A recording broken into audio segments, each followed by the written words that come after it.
and it really wouldn't matter which group invited me, I'd go back again. The fact is, though, because I was prompted by the letter that I received from my colleagues, I did do more homework than I usually do. And I found numerous instances in which CAIR has denounced terrorism on their website. You can look it up and see it. It's there. They may not be sufficient for some people. My advice is keep working with them. Get them to denounce those things you think they should denounce. But to say I won't go to their group because they didn't denounce certain things that you believe they should be denouncing, I'm not going to not go because of that. Now, I practiced law from 1990 right on up to the day that the day that I won my election. Had to shut it down then. I represented many cases before juries. I was a criminal defense lawyer, and I even prosecuted for a time. I know a little bit about what an unindicted co-conspirator is. And I know that if a prosecutor wants to indict you, you're going to get indicted. There's a famous saying, you can indict a ham sandwich. It's not an adversarial proceeding. Only the state or the government goes into the chamber, and only they present evidence. There's no right for to rebut evidence or to challenge it, no right to even be present in the room. In fact, the proceeding is secret. So the operative phrase when you call somebody an unindicted co-conspirator is un. Now, I'm supposed to say I will not talk to a group or have any association with them because they're, operating legally in the United States, because they have not been indicted. That's what it means to be an unindicted co-conspirator, to be not indicted. And if they are, we will absolutely sit back and review. But I got to tell you about this thing that I'm concerned about. Let me tell you what I'm really worried about. The NAACP was banned and forbidden to operate in the state of Alabama. I don't know if you're aware of that, but they were. In America's struggle to make this country into a true democracy instead of a racial dictatorship, which it was, augmented, aided, and abetted by this Congress. In America's struggle to become a free country where people of all colors, cultures, and faiths could operate and partake of the First Amendment, there were reactionary types who had the instrumentality of government in hand, who used it against unpopular people. I'm concerned about that. I am very concerned about that. When you're not popular in America, thank goodness for the Constitution. Let me also say that we went through a very dark era during McCarthy, when to label you as a certain kind of a person would essentially blacklist you from participation in American society. I think that was a sad era in American history, and I don't want to engage in any kind of McCarthyistic sort of practices, and I would urge all Americans to remember that you may think, hey, let's get after this group, let's surveil them, let's get after them, let's deny them their rights, and let's water down the Constitution when it comes to them. But what about when it comes to your group that you happen to be in? So with that, I just want to again thank our speaker for coming.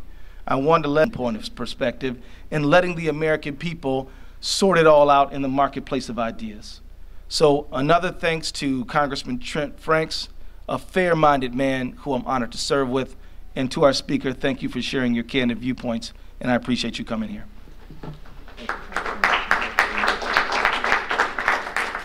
As it nearly always happens, there's a vote on the floor that the members are going to have to go to now. I want to acknowledge Congressman John Shadegg that came in, and Wally Herger. John, would you like to say just a brief moment before we head to the floor? Just a couple of things you've already heard from Dr. Jasser. I want to tell you that as an Arizonan and a Phoenician, you want me to go up here? Okay. Thank you. All right. You've already heard from Dr. Jasser. I just simply want to say as an Arizona and a Phoenician, I have watched the great work he has done.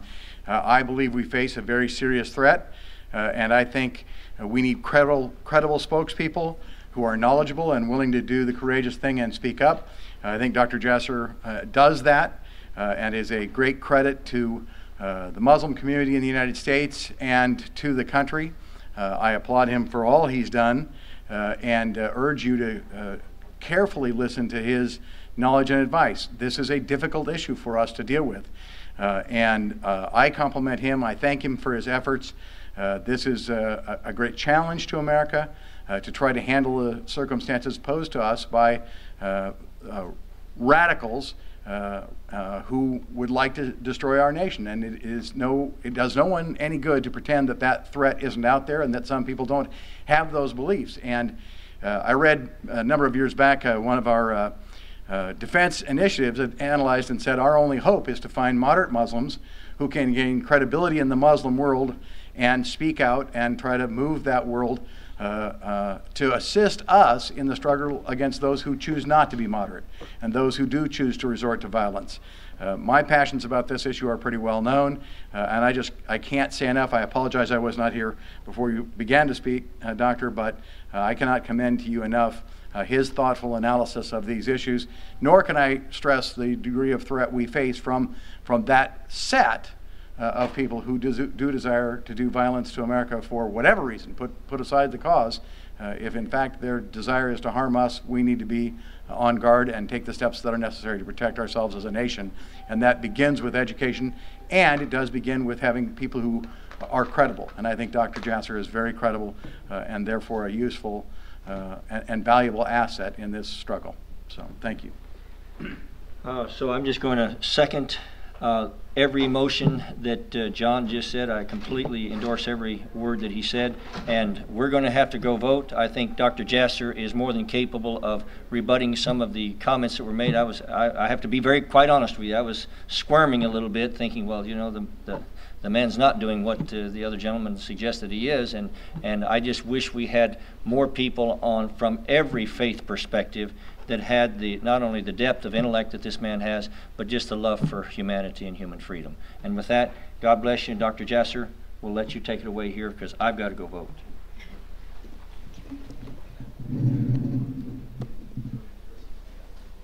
Zuhdi, do you want to? These actually work. Did they? Yeah, they're working. Oh, they do. Okay. For those of you that don't know me, my name is Tina Ramirez, and